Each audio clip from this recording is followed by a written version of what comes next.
Did you know that John the Baptist's head was cut off and served on a platter? Check this out.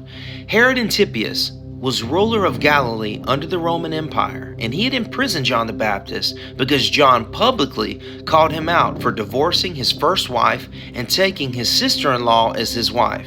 Her name was Herodias, and John the Baptist told both of them that they were sinning and that the marriage was wrong. And so Herod had John arrested.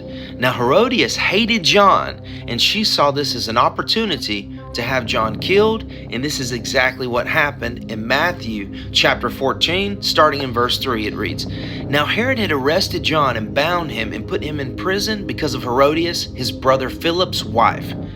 John had been saying to Herod, 'It is against the law for you to have her as your wife.' So Herod wanted to kill John, because he was afraid of the people, because the people thought that John was a prophet. So on Herod's birthday, the daughter of Herodias, her name was Salome, she danced for Herod and all of his guests. Now she pleased Herod so much that he promised to give her anything that she asked for. So her mother had prepped her and told her what to say.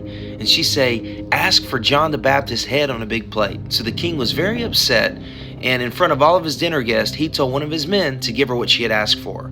Herod had John the Baptist's head cut off in prison, and his head was brought in on a big plate and given to the girl. Then she carried it to her mother, and John's disciples came and took his body and buried it. Then they went and told Jesus. Now Herodias asked her daughter to dance for the king, and he was overtaken by lust for this girl.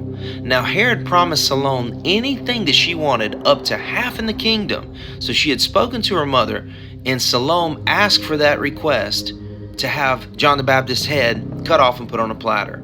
Now the king was beyond horrified, but he had to honor what he had promised in front of his guests. So he gave her what she wanted, and he granted that evil request. And John the Baptist's head was brought to Salome on a platter. Matthew 14:13, when Jesus heard about John, he withdrew himself in a boat and went to a deserted place by himself. See, for more content, follow me on YouTube and Instagram. I appreciate that.